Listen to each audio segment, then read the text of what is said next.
हरिः ओम् श्रीगुरुभ्यो नमः। हरिः ఓం.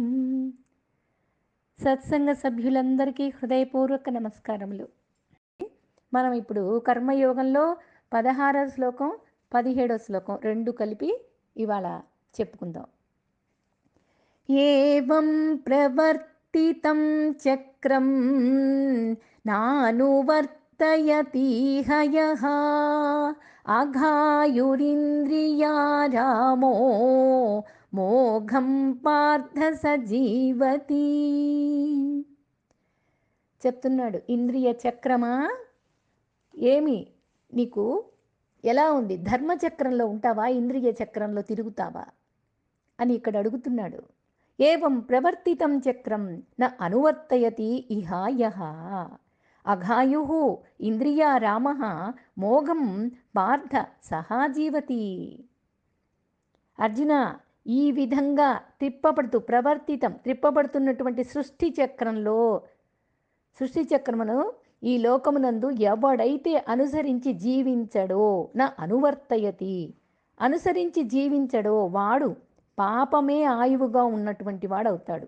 ఇంద్రియ లోలుడై వ్యర్థమైనటువంటి జీవితాన్ని గడుపుతాడు అని ఈ శ్లోకంలో చెప్తున్నాడు పరమాత్మ. వ్యర్థమైన జీవితాన్ని గడపడానికి ఇష్టపడుతున్నావా? లేదు. సృష్టి చక్రంలో నియతి ఏర్పాటు చేశాడు. ఏమి నియతి అది అంటే యజ్ఞచక్రం. యజ్ఞము, ఏమేమి యజ్ఞాలు చెయ్యాలి, యజ్ఞ కార్యంగా కర్మ చెయ్యి అని యజ్ఞచక్రాన్ని బాగా వివరించి చెప్పాడు. అది నువ్వు విస్మరించి కర్మచక్రంలో తిరుగుతావా? ఇంద్రియ లోలుడివై ప్రవర్తిస్తావా? అలా విస్మరిస్తే యజ్ఞచక్రాన్ని ఫలితాలు కూడా విషమిస్తాయి అని చెప్తున్నాడు ఈ శ్లోకంలో. తిరుగుతున్నటువంటి కర్మచక్రాన్ని అనుసరించి ప్రవర్తించని వాడు పాపజీవనం గడుపుతున్నాడు. ఇంద్రియ లోలుడై వ్యర్థమైన జీవితాన్ని జీవిస్తూ ఉన్నాడు అని చెప్తున్నారు. నీవెలా ఉన్నావు చూడండి. మనకి అఘాయు అంటున్నాడు ఈ శ్లోకంలో. అక్కడ అర్జునుడిని మాట్లాడేటప్పుడు అనఘా అన్నాడు, గుర్తు చేసుకోండి. అనఘా, పాపరహితుడివయ్యా నువ్వు అని చెప్పాడు. ఇక్కడేమంటున్నాడు? యజ్ఞాలన్నీ చెప్పాను నేను, ఈ యజ్ఞాలన్నీ నువ్వు ఆచరించి తీరాలి.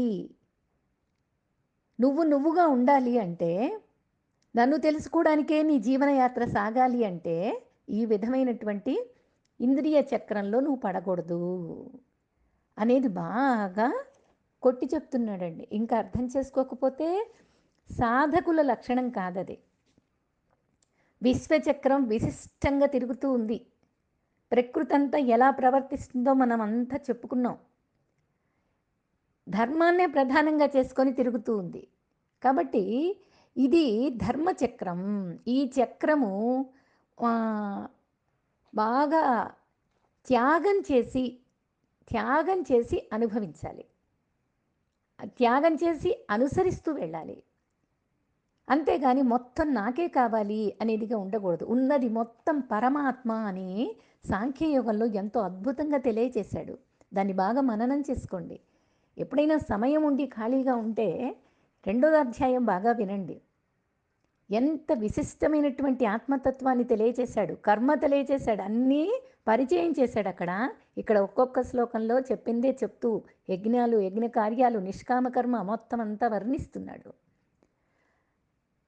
అందుకని ఇదేంటంటే చెప్పిన విషయమే చెప్పినట్లుగా ఉంది అనిపిస్తుంది మనకి. కానీ నిజంగా మన లోపల నాడీ మండలంలోకి వెళ్ళి ఆచరణ చేసేదాకా చెప్పిన విషయంగా ఎందుకు అనిపిస్తుందో నాకు అర్థం కావట్లేదు.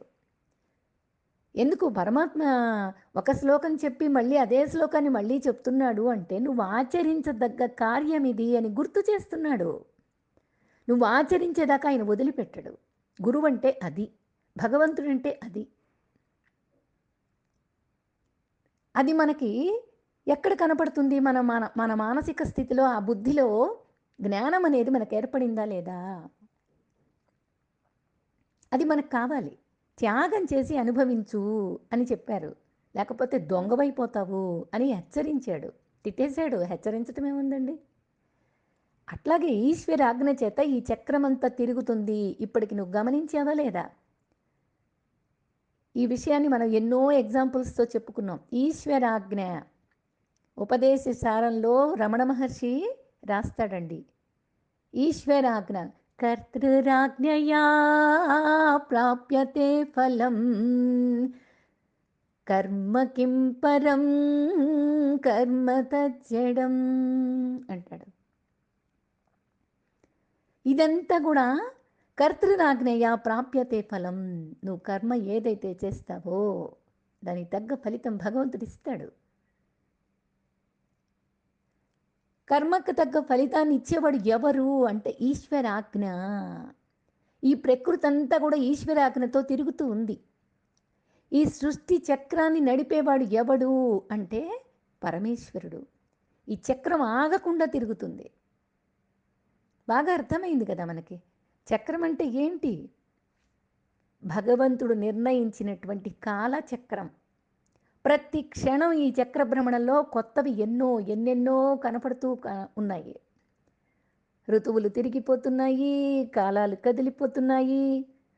ఒకవైపు ప్రసూతి గృహాలు విరివిగా పంపుతూ ఉంటే మరొక వైపు శ్మశాన వాటికలు విచ్చలవిడిగా పట్టుకుపోతూ ఉన్నాయి. ఇవన్నీ కనపట్టలేదా మనకి? అర్థం కావట్లేదా? అర్థం చేసుకోవడానికి ప్రయత్నం చేస్తే మనకి జీవన విధానం మారుతుంది. అది బాగా తెలియాలి. కర్మ ఏం చేస్తుంది అంటే నన్ను బంధంలో పడేస్తుంది. కర్మయోగం ఏమిస్తుంది అంటే మోక్షాన్ని ఇస్తుంది. నా లోపల ఏ గుణం ఉంది? సత్వగుణమా, రజోగుణమా, తమోగుణమా? తమోగుణం అయితే సోమరితనంతో కాలాన్ని వ్యర్థం చేసుకుంటావు. రజోగుణం అయితే స్వార్థపూరితమైనటువంటి కర్మలు చేసి నేను అని అహంకార జీవనం గడుపుతావు. మరి సత్వగుణం అయితే లోక కళ్యాణం కోసం కర్మల్ని ఆచరిస్తావు. అదే నిస్వార్థ కర్మ అయితే, అదే శుద్ధ సత్వం అయితే ఆధ్యాత్మిక శాంతి కోసం నువ్వు జీవనం సాగిస్తావు. ఆధ్యాత్మిక జీవనం సాగిస్తావు. ఎక్కడున్నావు నువ్వు అనేదే నీకు ప్రధానమైనటువంటి విషయం. నీ భావన ఎక్కడుంది? నువ్వు ఆలోచన తీరు ఎలా ఉంది? నీ జీవన విధానం ఎలా సాగుతుంది? ఇది కావాలి.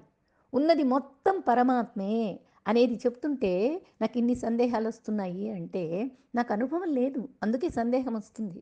నేను ఎక్కడున్నానో నాకు అర్థం కావాలి ముందు.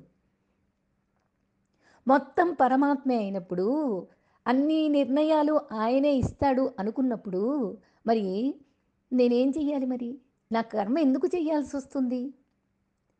కర్మ చేసే తీరాలి అని చెప్పారు. ప్రసాదంగా భగవంతుడిచ్చిన దాన్నే తీసుకోవాలి అని చెప్పారు. అన్నీ అర్థమవుతున్నాయి. అసలు మరి వ్రతాలని, నోములని, పూజలని ఎన్నో చేస్తున్నాం కదా మనం. ప్రార్థనలని, పారాయణాలని ఏమో చేస్తున్నాము. వీటి వల్ల ఫలితం ఏముండదా? ఏ ఫలితం లేకపోతే కర్మ ఎందుకు చెయ్యటం? ఈ ప్రార్థనలు ఎందుకు ప్రార్థించటం? ఇంద్రియ లోలుడుగా వ్యవహరించి ఇంద్రియ వ్యసనపరుడుగా మారిపోతే ఆ జీవన విధానం ఎలా ఉంటుంది? ఈ జీవన విధానం ఎలా ఉంటుంది? రెండింటిని నువ్వే చూసుకో. ఎందుకు నోములు, వ్రతాలు, పూజలు, పునస్కారాలు ఇవన్నీ చేయాలి అంటే నువ్వు గృహస్థుగా ఉన్నావు. నీకు కోరికలు ఉన్నాయి. నీకు ఫలితాలు కావాలి. అందుకని కర్మ చేసి తీరాలి. అందుకని దైవ ప్రార్థనలు యజ్ఞభావంతో చేసి తీరాలి. అందుకే 5 యజ్ఞాలు, పంచయజ్ఞాలు చేసే తీరాలి అని చెప్పాడు భగవంతుడు. ఫలితం భగవంతుడే ఇస్తాడు. కానీ నువ్వు కర్మ చేసి తీరాలి అని అంటే నీ మనసుకు శాంతి కలుగుతుంది. సత్వగుణంలోకి మారుతుంది. రజోగుణం కాస్త సత్వగుణంలోకి మారుతుంది. సత్వగుణంలోకి మారినప్పుడు ఉన్నదంతా పరమాత్మే అనే జ్ఞాపకం నీకు వస్తుంది. ఇంట్లో బాగా విని ఉన్నారు. ఇంట్లో ఎప్పుడూ ఆధ్యాత్మిక తత్వంతో జీవనం గడుపుతున్నారు ఆ తల్లిదండ్రులు. అటువంటి వాసంలో పెరిగినటువంటి బిడ్డ ఎగ్జామ్స్ దగ్గరకు వచ్చినాయి. వాడికి ఆ బుద్ధిలో జ్ఞానం తక్కువ, చదువుకున్నది జ్ఞాపక శక్తి ఉండదు. మొత్తం పరమాత్మ దయ అనేది మాత్రం బాగా పెట్టుకున్నాడు బుద్ధిలో. పరమాత్మ నిర్ణయమే. ఏం చెయ్యాలి? నాకు ఏది జ్ఞాపకం ఉండట్లేదు. ఏమయ్యా పరమాత్మ అని పరమాత్మ దగ్గర వేడుకున్నాడు. అమ్మా నాన్న చెప్తున్నారు, ఉన్నది మొత్తం నువ్వే. ఆ మాట పదే పదే మనస్సులో జ్ఞాపకం చేసుకొని పదే పదే మనస్సు అదిగా అయిపోతే నీ నిర్ణయమే జరుగుతుంది. అదంతా కూడా విజయానికే నాంది అవుతుంది అని చెప్తున్నారు అనుకుని పిల్లవాడు మనసులో బాగా బుద్ధిలో నిర్ణయించుకున్నాడు. ఎగ్జామ్స్ దగ్గరకు వచ్చినాయి. వాడు చదువుకున్నాడు, కష్టపడ్డాడు, కానీ ఏ జ్ఞాపకము లేకుండా పోయింది. ఏం చేస్తాడు? ఎగ్జామ్ హాల్లో కూర్చున్నాడు. ముందు వాడు ఎగ్జామ్ రాస్తున్నాడు. ఇద్దరు ఫ్రెండ్స్. అరే నాకు జ్ఞాపకం తక్కువని తెలుసు కదా, నీతో పాటు నేను కష్టపడి చదివాను, కానీ నాకు జ్ఞాపకం ఉండదని తెలుసు కదా, నాకు కాస్త హెల్ప్ చేస్తావా అన్నాడు. అలాగేరా అన్నాడు. చూడకుండా రాయాలి, చూసి రాస్తే పట్టుకుపోతారు. ఎగ్జామినర్ ఉంటాడు కదా అక్కడ, చెక్ చేస్తున్నాడు కాబట్టి చూసి రాయడానికి వీలు కాలేదు. ఏం చేయాలో అర్థం కాలేదు. పరమాత్మని తలుస్తూ ఉన్నాడు. అంతా నీదే నిర్ణయం అని బాగా చెప్పుకుంటున్నాడు. చివరికి ముందు విద్యార్థి రాసినటువంటి క్వశ్చన్ ఆన్సర్ పేపర్ చూశాడు. ఆన్సర్ పేపరు పేజీలు తీసుకుంటున్నాడు, పేపర్స్ తీసుకుంటున్నాడు, ఎక్స్ట్రా పేపర్స్ రాస్తున్నాడు. కింద పైనంతా కనపట్టలేదు, కింద P.T.O PTO ఇదొకటి కనపడుతుంది. ఇది రాస్తున్నాడు. మళ్ళీ ఇంకో పేపర్ తీసుకొని మళ్ళీ పైనంతా రాసుకుంటున్నాడు, ఆన్సర్స్ అన్నీ రాస్తున్నాడు. మళ్ళీ కింద PTO పెడుతున్నాడు. ఆ ఒక్కటి కనపడుతుంది ఈ కుర్రవాడికి, ఈ విద్యార్థికి. అతను కూడా PTO అని రాసేసి పేపర్లు ఇచ్చేసేసాడు. PTO అని రాసేసి పేపర్ ఇచ్చేసాడు మాస్టర్కి. ఇక్కడ ఈ విద్యార్థి ఇచ్చేశాడు. ఇద్దరు, అరే నువ్వు రాసినట్టు నాకు మొత్తం కనపడలేదురా, ఇంకా భగవంతుడి దయ, నేనేం చేయలేను, నాకు గుర్తొచ్చింది రాశాను, మిగతాదంతా కూడా భగవంతుడి దయ అని చెప్పేసి పేపర్స్ ఇచ్చేసి వెళ్ళిపోయారు. ఇద్దరికి రిజల్ట్స్ వచ్చినాయి. ముందు విద్యార్థికి 65 వస్తే ఇతనికి 62 వచ్చినాయి. ఎట్లా వచ్చినాయి ఇవి? ఏమీ రాయలేదు కదా. అయినా భగవంతుడి దయ ఉంటే ఇలాగే వస్తాయి అనుకున్నాడు. ఆ ఎగ్జామినర్ పేపర్స్ తీసుకొని పేపర్స్ దిద్దడానికి లెక్చరర్కి ఇస్తారు కదా, ఆ పేపర్లు దిద్దేటప్పుడు ఆ లెక్చరర్కి కనిపించింది రైటింగ్ నీట్గా ఉంది, PTO అని పేపర్ మీద ఉంది లాస్ట్లో, మరి మధ్యలో ఉన్న పేపర్స్ అన్నీ ఏమైనాయి? మధ్యలో పేపర్ పెడితేనే కదండి PTO అని రాసేది, అంటే నెక్స్ట్ పేపర్ చూడమని కదా అర్థం. ఆ నెక్స్ట్ పేపర్ చూడటానికి అక్కడేం కనపట్టలేదు రాసినవి, ఏమీ లేవు. ఎందుకని అంటే వాడు ఆ పేపర్స్ అన్నీ కట్టగట్టి పిన్ను వేసినప్పుడు అవేమన్నా జారిపోయినాయేమో రాసిన పేపర్సు. ఈ PTO పేపర్ ఒక్కటే వచ్చింది నా దగ్గరికి. ఈ పేపర్స్ అన్నీ లేవు అని గనక నేను కంప్లైంట్ ఇస్తే నువ్వు ఇంత అశ్రద్ధగా ఉన్నావని నా మీదే పోలీస్ కేసు పెడతారేమో, ఆ కుర్రవాడి తల్లిదండ్రులు, లేకపోతే ప్రిన్సిపల్, లేకపోతే లెక్చరర్స్, వీళ్ళందరూ నా మీదే కంప్లైంట్ ఇస్తారేమో అని భయపడిపోయి 62 మార్క్స్ వేసేసాడు. అన్నీ PTO అని పెట్టాడంటే ముందు పేపర్లు ఉన్నాయనే కదా అర్థం, రాసిన పేపర్లు ఉన్నాయనే కదా అర్థం. కాబట్టి ఆ ఒక్కటి చూసి మార్కులు వేసేసి పాస్ చేసేసాడు. ఈ కుర్రవాడికి అనిపించింది, నేనేమీ రాయలేదు కదా, ఎలా పాస్ అయ్యాను అంటే ఇదే కదా భగవంతుడి దయా అనుకున్నాడు. భగవంతుణ్ణి పూర్తిగా విశ్వసిస్తే ఉన్నటువంటి నిష్కామ కర్మగా ఆయన ఏమీ చేయలేదు, కానీ పాస్ అయిపోయాడు. ఆ అబ్బాయి ఏమీ చేయలేదు, ఆ విద్యార్థి కష్టపడ్డాడు, భగవంతుడికి ఫలితాన్ని వదిలిపెట్టాడు. కానీ లెక్చరర్ భావంలో చూడండి ఎలాగా భావం కలిగిందో, కాబట్టి మార్కులు వేసేసాడు. ఇది భగవంతుడి దయ అంటే. ఎట్లొస్తాయో తెలీదు, ఫలితాలు ఎట్లా వస్తాయో తెలియదు, మనకి తెలియకుండా జరిగిపోయేటటువంటి అదృష్టాలు, ప్రతిఫలాలు.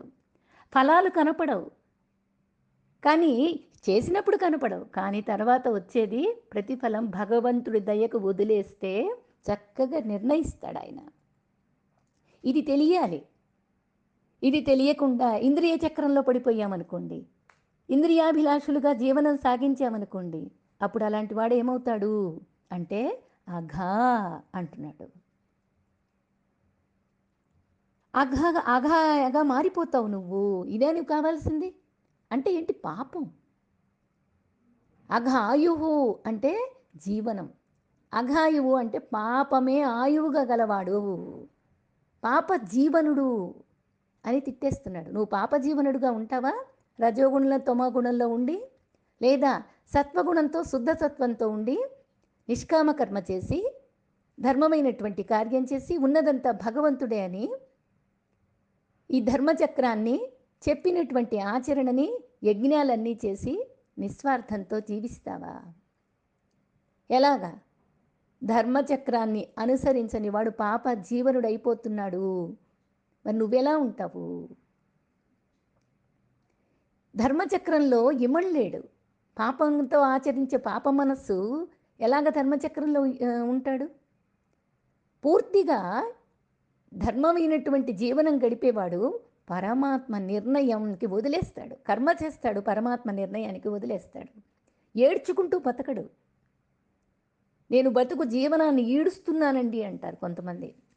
సంసారంలో ఉన్నటువంటి వాళ్ళు, గృహస్థులు, ఈ భార్య, భర్త, బంధం, పిల్లలు, ఈ బ్రతుకు చక్రాన్ని ఈడుస్తున్నానండి అంటారు. ఏమిటి ఈడ్చేది? నువ్వేం చేస్తున్నావని అసలు? నీకు నియమించిన బాధ్యతల్ని, కర్మల్ని పూర్తి చేసుకొని భగవంతుడికి వదిలిపెట్టమంటే నేనే ఈడుస్తున్నాను అంటే, అందుకని ఆయన చూసి అఘాయువు, నువ్వు ఇంద్రియారాముడివిరా. అందుకనే ఇంద్రియ లోలత్వంలో పడిపోయి భగవంతుడిని మర్చిపోయి నువ్వే ఈడుస్తున్నావు అనుకుంటున్నావు, నువ్వే మోస్తున్నావు అనుకుంటున్నావు, నువ్వే ఈ బండి చక్రాన్ని లాగుతున్నాను అనుకుంటున్నావు. కానీ మొత్తం చక్రమంతా ఆయన చేతిలో ఉంది. చక్రపాణి ఆయన. అటువంటి వాడు ధర్మచక్రంలో ఇమడలేడు. మొత్తమంతా నడిపించేది పరమాత్మ. మరి ఎక్కడ చరిస్తున్నాడు? ఇలాంటి వాడు ఈ ధర్మచక్రంలో ఇమడలేని వాడు ఎక్కడ చరిస్తాడు అంటే ఇంద్రియ సుడిగుండంలో పరిభ్రమిస్తూ ఉంటాడు. అందుకనే అఘాయువు అని తిట్టేస్తున్నాడు. కాబట్టి నువ్వు ఆలోచించుకో, ఇప్పుడు ఆలోచించుకో. ఈ బ్రహ్మాండం అంతా కూడా పరిణామం చెందినప్పుడే ఈ విశ్వం ఆవిర్భవించి సృష్టి అనేటటువంటి చక్రం తిరగడం ఆరంభమైంది. ఆ చక్రాన్ని ఎప్పుడూ ముందుకు నడిపిస్తూనే ఉండాలి. అలా కాకుండా అది ఆగిపోయి జీవితం ఒకే వైపు తన వరకే పరిమితమైన జీవితాన్ని గనక జీవిస్తే వాడు అఘాయుహు, పాపమయ జీవితం గడుపుతున్నటువంటి వాడవుతాడు. వ్యక్తి పాపం ఎందుకు చేస్తాడు? పాపం అసలు ఎందుకు చేస్తాడు వ్యక్తి? పాపం అనేది ఎందుకు చేస్తాడు అంటే ఇంద్రియారామో, అతను ఎల్లవేళలా కూడా ఇంద్రియ జ్ఞాన లాలసత్వంలో ఆనందపడుతుంటాడు. కోర్కెలు కొంత పరిమితి వరకు ఉంటే పర్వాలేదు, కానీ అవి ఎక్కువ కాకూడదు. అవసరాలు గడుపుకోవాలి, కోరికగా మారకూడదు. మరి ఇక్కడ ఒక ప్రశ్న వేసుకోవాలి. అవసరం అంటే ఏమిటి? కోరిక అంటే ఏమిటి? ఈ విషయాన్ని బాగా అర్థం చేసుకోవాలి. ఇక్కడ కొంచెం చెప్పుకుందాము, కానీ మీ అందరికి కూడా బుద్ధికి పదును పెట్టి అవసరాలేమిటి, కోరికలేమిటి మీరు కూడా సమాధానం చెప్పండి. గ్రూప్లో అందరూ చక్కగా మాట్లాడండి, లేదా మెసేజ్ పెట్టండి, మీ ఇష్టం. అంతర్జాతీయ సమావేశాల్లో ఎప్పుడు కూడా అవసరాలు, కోరికలు అన్న ముఖ్యమైనటువంటి విషయాన్ని చర్చకు తీసుకొస్తారు.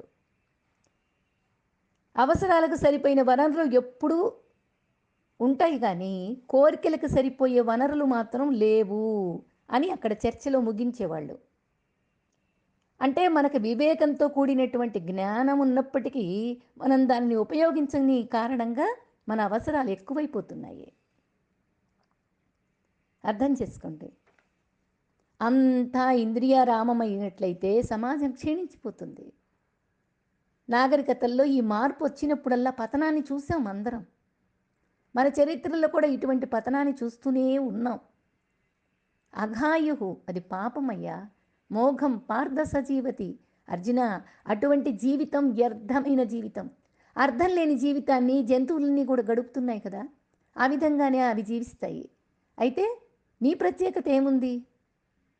ఉదాహరణకి మన దేశంలో ఎక్కువ మంది నిరుపేదలు ఉన్నారు, బలహీనులు ఉన్నారు.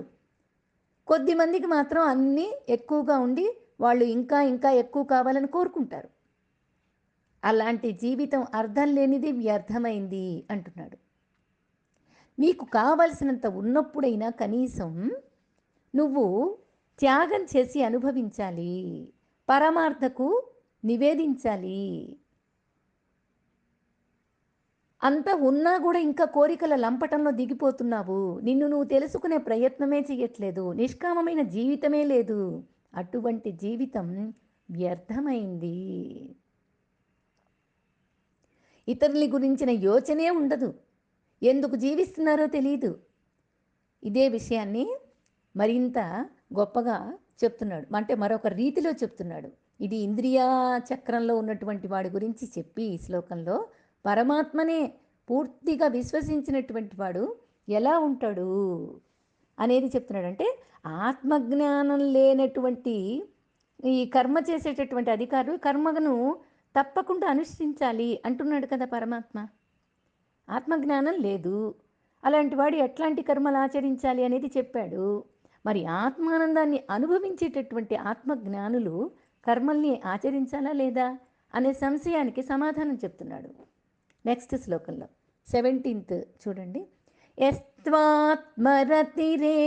స్యాత్ ఆత్మతృప్తస్య మానవః ఆత్మన్యేవ చ సంతుష్టః తస్య కార్యం న విద్యతే.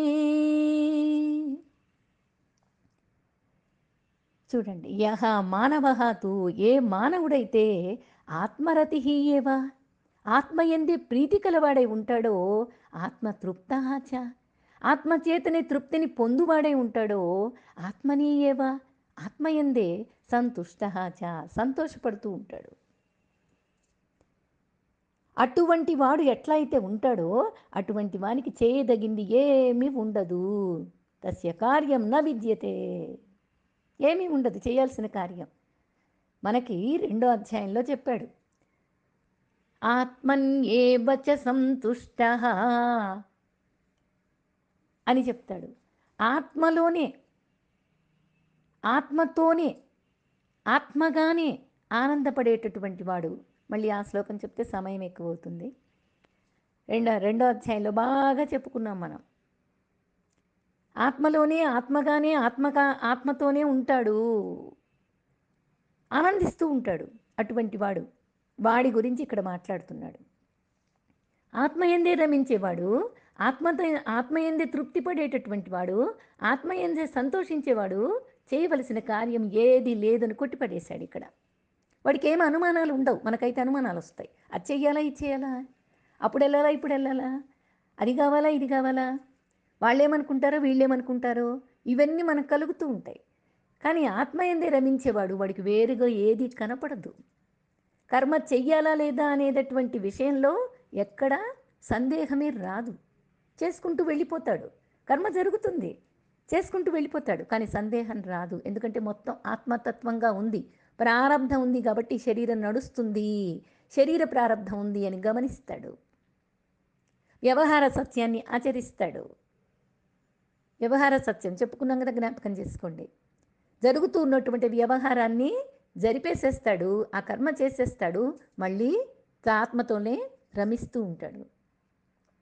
ఇంద్రియ విషయాల్లో రమిస్తూ బ్రతుకును వృధా చేసుకునేటటువంటి వాడు ఇంద్రియారాముని గురించి ఇంతకుముందు శ్లోకం అంతా చెప్పి, సదా ఆత్మయందే రమిస్తూ ఉండేటటువంటి, ఆత్మ తృప్తి చెందుతూ ఉండేటటువంటి వాడి ఆత్మారాముని గురించి ఇప్పుడు చెప్తున్నాడు. సుఖపడాలి అనుకునేవారే అందరూ కదా. మరి సుఖం ఎక్కడుందో తెలిసిన వారు ఎందరున్నారు? అందుకనే సుఖపడటానికి కొందరు వస్తువుల్ని కోరుకుంటారు, కొందరు వ్యక్తుల్ని కోరుకుంటారు, మరి కొందరు ప్రత్యేక సన్నివేశాలు అంటే ఒక సందర్భాన్ని క్రియేట్ చేసుకుంటారు. మీటింగ్స్ పెట్టుకొని సినిమాలకు వెళ్ళాలి, కలిసి వెళ్ళాలి, ఏమేమో తయారు చేసుకుంటారు. ఒక మీట్ అయ్యి అందరూ కలిసి జల్సా చేసుకుంటారు. ఇంద్రియ విషయాల్లో అంతే కదా, సుఖపడాలనుకునే వాళ్ళు చేసుకుంటారు. వాటి వల్ల కూడా సుఖం కలగచ్చు వాళ్ళకి. కానీ అట్లాంటి సుఖం ఎంతసేపు ఉంటుంది? అందరికీ అనుభవంలో ఉన్నదే. వెళ్ళొచ్చిన తర్వాత ఎంత అలసటగా ఉంటుందో, వాళ్ళు అట్లన్నారు, వీళ్ళు ఎట్లన్నారని ఎన్నెన్ని మాట్లాడుకుంటారు. బాహ్యంలో కనిపించేదంతా కూడా తాత్కాలికమైన సుఖమే, అనిత్యమే. అది బాగా గుర్తుపెట్టుకోవాలి. ఈ అనిత్యమైన కోసమే తాపత్రయపడుతున్నావా? ఆ నిత్యంలో కూడా నిత్యాన్ని చూసేటటువంటి దృష్టి నీకు ఇంకా ఏర్పడలేదు. ఏర్పడలేదంటే ఏం చెయ్యాలి? సాధన. అది మానవుని స్వభావంగా అయిపోయింది. స్వరూపం తానే సుఖం. ఇది తెలిసినటువంటి వాడు సుఖానికి మరొక దాన్ని ఎందుకు కోరుకుంటాడు? స్వరూపము తానే, సుఖము తానే అనేటటువంటి వాడు ఇంకొక దాన్ని కోరుకుంటాడా? ఏదో అనుకూలంగా ఉంటే తనకు సుఖం అని, అవివేకం నుండి ఆత్మజ్ఞాని ఎప్పుడో విడిపోయాడు. అలాంటి పదానికి, అలాంటి భావానికి. అనుకూలం ప్రతికూలం రెండు లేవు ఆయనకి. తన సుఖానికి తానే కారణమని తెలిసినటువంటి వాడు ఆత్మజ్ఞాన నిష్ఠుడు. ఈ శ్లోకంలో ఇది చెప్తున్నాడు. తాను తనతో ఉంటే చాలు అనే సత్యాన్ని బాగా దృఢంగా విశ్వసించాడు. అనుభవంలో ఉన్నాడు. తనతో తాను ఉండాలి అంతే. ఆత్మ సదా సుఖస్వరూపమే అనేటటువంటి జ్ఞానం స్థిరంగా ఉంది. ఆత్మ నిత్యము కనుక ఆత్మసుఖం కూడా అఖండమే. బాగా ఆత్మ జ్ఞానంలో అఖండమైనటువంటి ఆనందాన్ని అనుభవిస్తూ ఉంటాడు. ప్రపంచంలో ఏది తన సుఖానికి అనుకూలంగా ఉండనవసరం లేదు. అంటే దృశ్య విషయం, బాహ్య విషయం. ఎందుకంటే ఆత్మసుఖంలో రమించే జ్ఞాననిష్ఠుడికి ఈ ప్రపంచం అస్సలు కనపడదు. విస్మృతప్రాయం అంటారు. అంటే ఏంటి? మర్చిపోయాడు. ప్రపంచం ఒకటి ఉందనే విషయం కూడా గమనించాడు. తనకు అనుకూలంగా ఉండటానికి కాదనే వాళ్ళు ఎవరున్నారు చెప్పండి? నాలో నేను ఉంటాను అంటే ఎవరు కాదంటారు? బాహ్యంలో చూస్తాడు, సందర్భాన్ని చక్కగా వ్యవహార సత్యంగా కర్మ చేసుకుంటూ వెళ్ళిపోతాడు, తనలో తాను ఉండిపోతాడు. అదంతా కూడా ఆత్మరతుడు చేసేటటువంటి నిర్వహణ ఇలా ఉంటుంది. నేను తృప్తి పడాలి అనుకునే వాళ్ళే అందరూ, కానీ తృప్తి చెందిన వాళ్ళు ఈ ప్రపంచంలో ఎవరైనా ఉన్నారా? అందరూ తృప్తి చెందేవారే, మళ్ళీ అసంతృప్తితో అలమటించిపోతారు. అసలు ఆకలి తీరని వారు ఎవరున్నారు చెప్పండి? కడుపు నిండా భోజనం చేస్తారు కదా. అలా చూసినప్పుడు ఆకలి తీరిన వాళ్ళు మాత్రం ఎవరున్నారు? ఎందుకంటే ఆకలి తీరింది అంటే మళ్ళీ కాసేపటికి ఆకలి అవుతుంది కదా. అనుభవించినప్పుడు తృప్తితో చాలు అంటారు. ఆ తర్వాత ఎంతోసేపు పట్టదు, మళ్ళీ చాలదు, మళ్ళీ నాకు అసంతృప్తిగా ఉంది, మళ్ళీ ఆహారం కావాలి అని. అంతే కదా.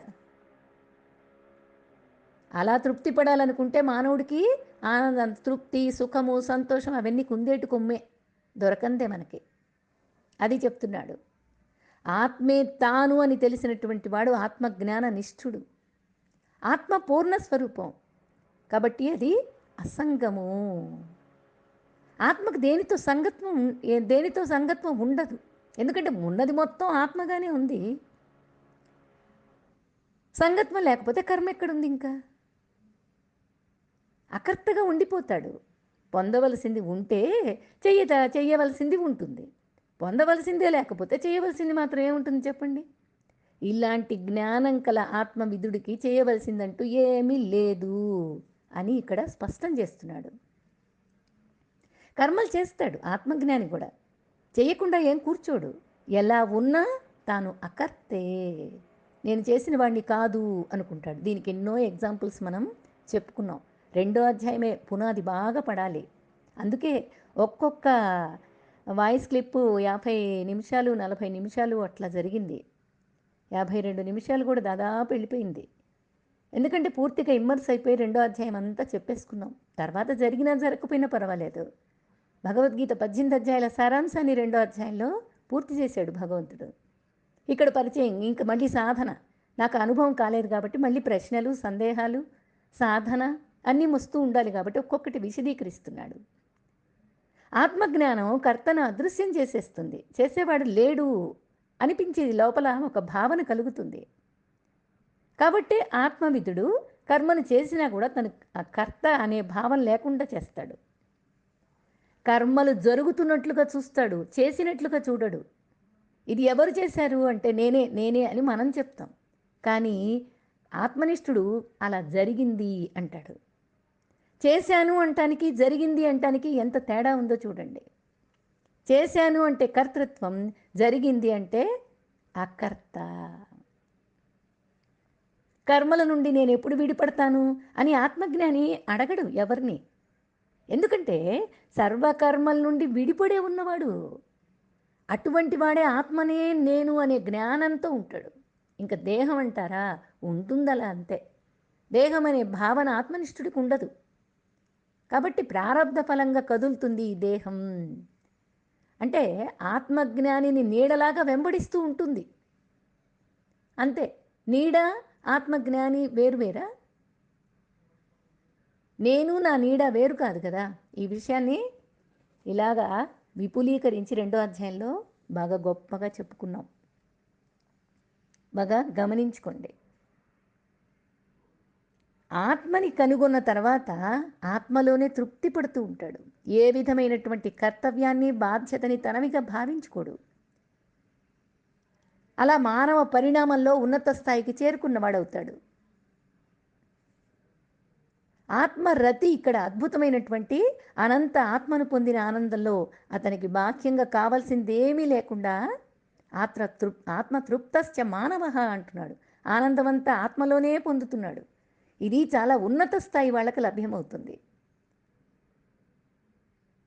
ఈ పరిణామం చెందేటప్పుడు ఆరంభంలో అన్ని బాహ్య వస్తువుల్లోనే ఆనందం చూస్తాడు, సంతోషం అనుకుంటాడు, ఇదే ఆనందం అనుకుంటాడు.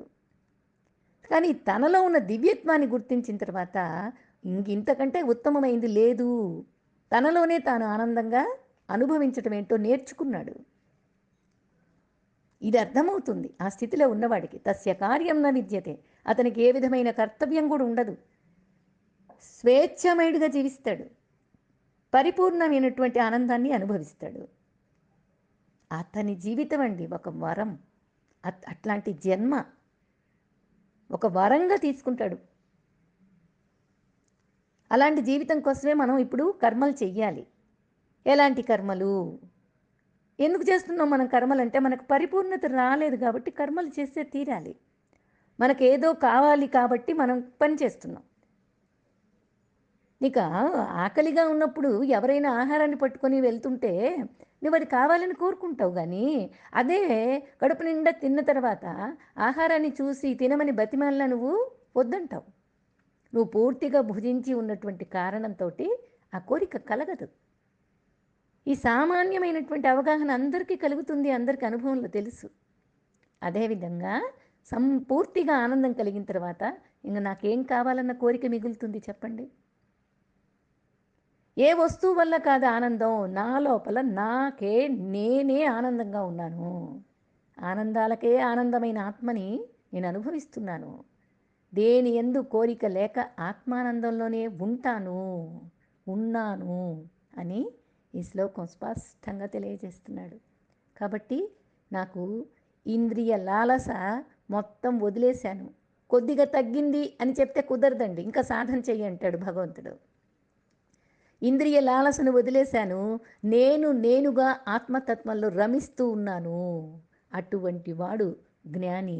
ఆ సత్యాన్నే నెక్స్ట్ మళ్ళీ ఇంకొక శ్లోకంలో భగవంతుడు చెప్తాడు. దానికోసం ఎదురు చూద్దాం. హరి ఓం. శ్రీ గురుభ్యో నమః. హరి ఓం.